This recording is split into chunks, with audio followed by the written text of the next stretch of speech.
Hey, my name is Martin Omander and I'm here with you for Google Root Access, the show on Google Developers Live about startups. And I'm joined today by Dawn Dodge, longtime investor and startup advocate. Dawn, we did a show a couple of weeks ago about how do venture capitalists think. And we got a question, so you talked about revenue is important, you have to show revenue to your investors.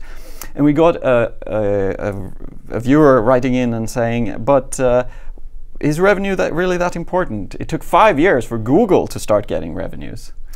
Yeah, that's a good question. It really depends on the investment climate at the time that you're starting your company. And over the past 20 years, I've seen the climate change from being able to raise money on just a business plan or a PowerPoint presentation to swinging to where you had to have users and growth and initial revenue and your revenue model proved out. So it depends on the climate, the investment climate at the time. Now in the case of Google, Google started in 1997, I think, something like that, 97, 98, and didn't generate revenue until sometime in 2000 or a little later. In that time period, that was an acceptable thing to do. However, in any time frame, you have to demonstrate innovation, growth, maybe even hyper growth, with a path towards profitability, with a idea of what your revenue model will be, and depending on the time frame, you either have to prove that out or just have it as an idea and people will fund it.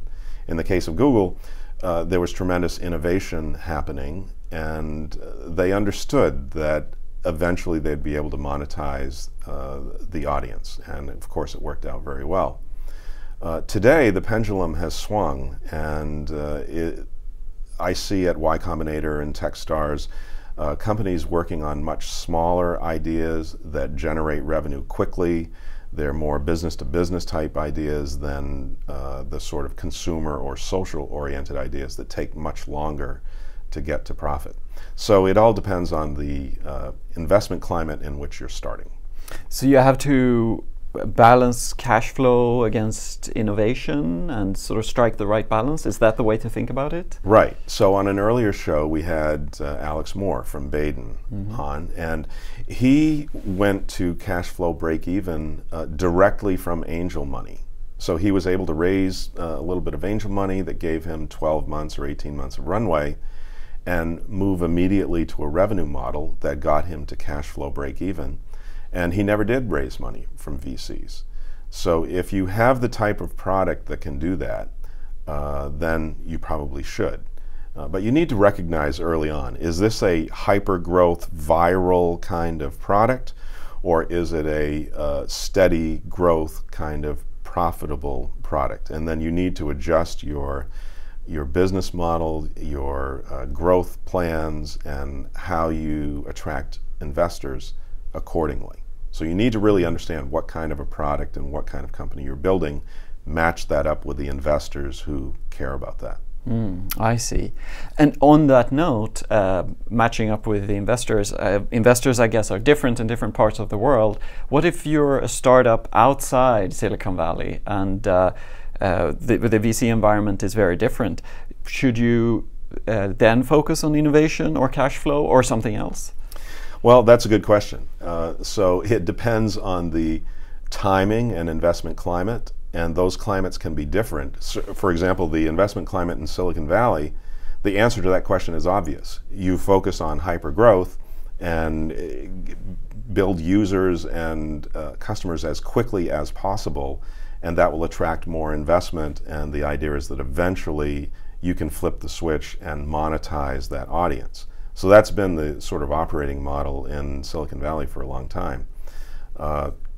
In other parts of the world, investors are more conservative, and they want to see the more like the Baden model, where you bootstrap building the product, you get your initial customers, you get to cash flow break even, you prove out your model, and then they'll give you investment capital to sort of expand that growth so the risk is much lower, but the returns are also lower. So investors that have that kind of mentality want to see that business model proven out, initial customers, and then they'll give you money.